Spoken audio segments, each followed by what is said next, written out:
जहां अल्लाह के नबी सल्लल्लाहु अलैहि वसल्लम ने तुम्हें शैतान की रस्सी कहा है, वहां यह भी फरमाया है कि इन दुनिया कुल्लुहा मताउन व खैरु मताई दुनिया अल मरातु सालिहा। दुनिया सारी की सारी फायदा हासिल करने की चीज है और सबसे बेहतरीन पूंजी, सबसे बेहतरीन फायदा हासिल करने की चीज, जिससे फायदा उठाया जाए, वो नेक औरत है। गौर करो, ये भी कहा जहां शैतान का जाल का है, शैतान की रस्सी का है, वहां दुनिया की सबसे महबूब चीज भी तुम्हें बताया है। अब दोनों के फर्क को समझो।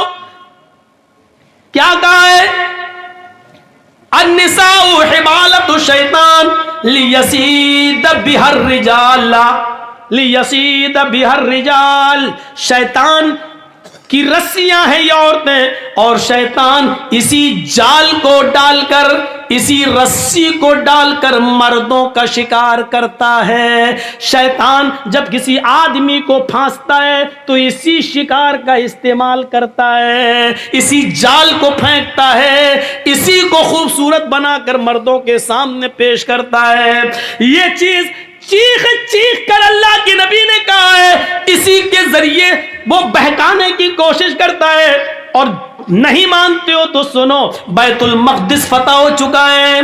मुसलमानों ने बैतुल मक़दिस को देखने के लिए हजरत उमर फारूक के पास खबर भेजी है, अमीरुल मोमिनीन बैतुल मक़दिस हमने फतह कर लिया है, आप आइए और आप 2 रकात नमाज इसमें पढ़ा दीजिए ताकि हम आपके पीछे नमाज पढ़ लें। बैतुल मुक़द्दस आइए।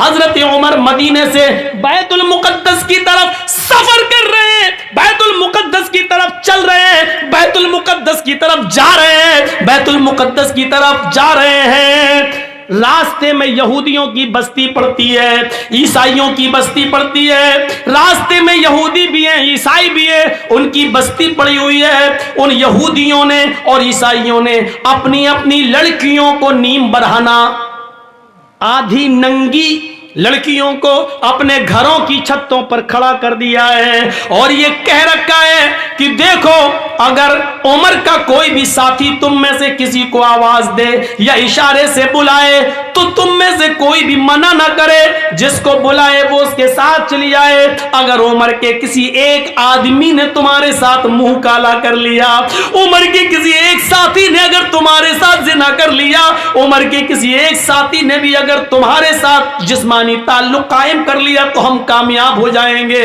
अपने मकसद में। यहूदियों ने और ईसाइयों ने अपनी लड़कियों को नीम बरहाना अपने घरों की छतों पर खड़ा कर दिया। गौर करो, यानी शैतान ने अपना जाल बिछा दिया सहाबा को बदनाम करने के लिए, सहाबा को बर्बाद करने के लिए, सहाबा के ईमान को झंझोड़ने के लिए, सहाबा के ईमान को खत्म करने के लिए। इधर हजरत उमर फारूक को जब ये पता चला कि उन यहूदी और ईसाइयों ने ऐसा कर लिया, तो इन्होंने हुक्म दिया कि लोगों, मैं पीछे पीछे चलूंगा, आगे आगे नहीं। सुनो, यहूदियों की लड़कियां गंदे अशार पढ़ेंगी, अपनी तरफ तुम्हें बुलाएंगी, अपनी तरफ तुम्हें माइल करेंगी, मेकअप किए हुए होंगी और नीम बरहाना होंगी। आए मेरे साथियों, तुम लोगों ने एक लंबी जंग लड़ी है, कई महीनों से तुम अपने घर में ही गए हो सकता है कि तुम में से किसी को अपनी बीवी की याद आ रही हो, क्योंकि कई महीने तुम जंगों में रहे हो और अपने बाल बच्चों से, अपने बीवी बच्चों से तुम मिले नहीं हो। इसलिए हो सकता है थोड़ी देर के लिए तुम्हारी नजरें उन यहूदी लड़कियों पर टिक जाएं, उन ईसाई लड़कियों पर टिक जाएं, और यह भी हो सकता है कि नजरों से नजरें मिले और ये तीर नजरों के रास्ते से दिल के अंदर पैवस्त हो जाए। कहीं ऐसा ना हो कि फिर तुम में से कोई गलत काम कर बैठे। मैं नंगी तलवार लेकर बाहर पीछे पीछे चलूंगा, अगर तुम में से किसी एक की नजर यहूदी की लड़की पर और ईसाइयों की लड़की पर पड़ेगी तो मेरी तलवार उसकी गर्दन की ऊपर चलेगी। तुम्हारे कुरान का हुक्म है, कुल लिल मुमिनाति यग़ज़ुज़्न मिन अब्सारिहिन्ना व यहफ़ज़्न फ़ुरूजहुन्ना वला युब्दीन ज़ीनतहुन्ना, कि तुम जब भी बाजारों में या कहीं चलो तो अपनी निगाहें नीची करके चलो। ये औरतों का हुक्म है तो तुम्हें भी हुक्म है, कुल लिल मुमिनीन यग़ुज़्ज़ू मिन अब्सारिहिम। आए मोहम्मद के साथियों, तुम भी निगाहें नीची करके चलो। तुम्हें भी हुक्म है अपनी निगाहें नीची रखना और कुरान की आयत पढ़ते हुए निकल जाना, कोई किसी की तरफ नजर उठाकर नहीं देखेगा। हजरत उमर ने जब ये खुतबा दिया, सारे सहाबा ने अपने दिल की गहराइयों में पैवस्त कर लिया और चलने लगे।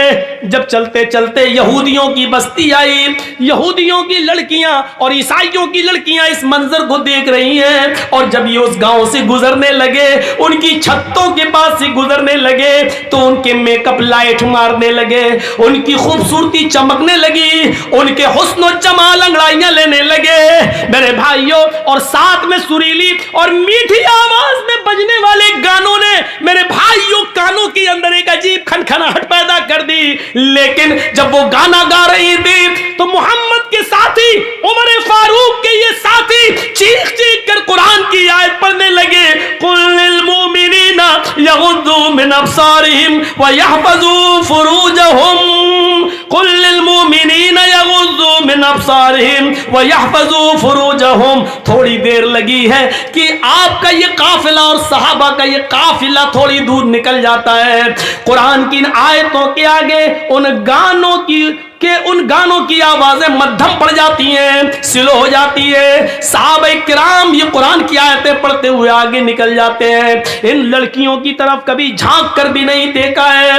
इन लड़कियों ने सोचा हमारे माँ बाप तो हमारी इज्जत का सौदा करने के लिए तैयार हो गए, लेकिन उमर के साथियों ने हमारी तरफ नजर उठाकर भी नहीं देखा, हमारी इज्जत व आबरू को महफूज रखा, किसी ने हमारी इज्जत व आबरू से खिलवाड़ नहीं किया। लिहाजा यही वो लोग हैं जो आगे भी हमारी शर्मगाह की, हमारी इज्जतों की हिफाजत करेंगे, हमारी बॉडी और हमारी जिस्मों की हिफाजत करेंगे, जिन्होंने हमें घास नहीं डाली। अगर हम इनकी बीवी बन जाएं, हम इनकी रफीक हयात बन जाएं, हम इनकी शरीक हयात बन जाएं, तो ये हमारा कितना एहतराम करेंगे।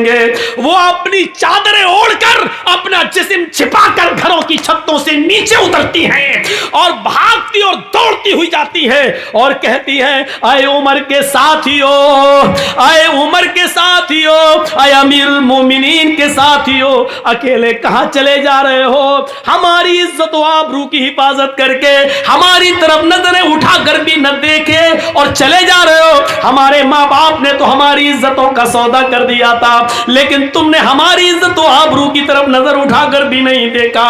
तुम ही हमारी हिफाजत कर सकोगे। तुम्हारी पास जो किताब है वो किताब हमें एक नई जिंदगी दे सकती है, वो किताब ही हमारी जिंदगी में इनकलाब पैदा कर सकती है, वो किताब ही हमारी जिंदगी में एक नया रोल अदा कर सकती है। आए मोहम्मद के साथियों, मुझे भी अपने साथ लेते चलो, ऐसे नहीं ले जा सकते हो। तो मैं कलमा पढ़ने के लिए तैयार हूं, अशहदु अल्ला इलाहा इल्लल्लाह व अशहदु अन्ना मुहम्मदन अब्दुहु व रसूलुहु। इन्होंने कलमा पढ़ा, फिर हजरत उमर फारूक ने उनको दर्स दिया। आए मेरी बहनों, तुमने कलमा पढ़कर इस्लाम कबूल कर लिया है, अब तुम अपनी बस्ती में रुकी रहो। हम बैतुल मुकद्दस से जब लौट कर वापस आएंगे और बैतुल मक़दिस से जब हम वापस मदीने की तरफ जाएंगे तो हम तुम्हारी शादियां करवाएंगे, हम तुम्हें किसी की बीवी बनवाएंगे और फिर तुम्हें भी अपने साथ लेकर चलेंगे। हाँ हाँ, इस्लाम ही तुम्हारी हिफाजत करेगा, इस्लाम ही के अंदर तुम्हें सुकून मिलेगा, इस्लाम ही तुम्हें इज्जत की जिंदगी देगा। मेरे प्यारे साथियों, गौर कीजिए आप, ये कुरान की आयत की वजह से और यहूदियों ने देखो कि ये जाल बिछा दिया था मुसलमान साहबा को बर्बाद करने के लिए, लेकिन कुरान की आयतें पढ़ के ये निकल गए। इसी को अल्लाह के नबी ने कहा, औरतें शैतान का जाल हैं, वो इसी जाल को फेंक कर मर्दों का शिकार करता है। बहुत कम लोग हैं जो इस जाल से बच पाते हैं। अपने आप को बचाना है तो इस जाल को से बचना है। इसका यह मतलब नहीं कि तुम्हें बहुत बुरा कह दिया गया है, नहीं,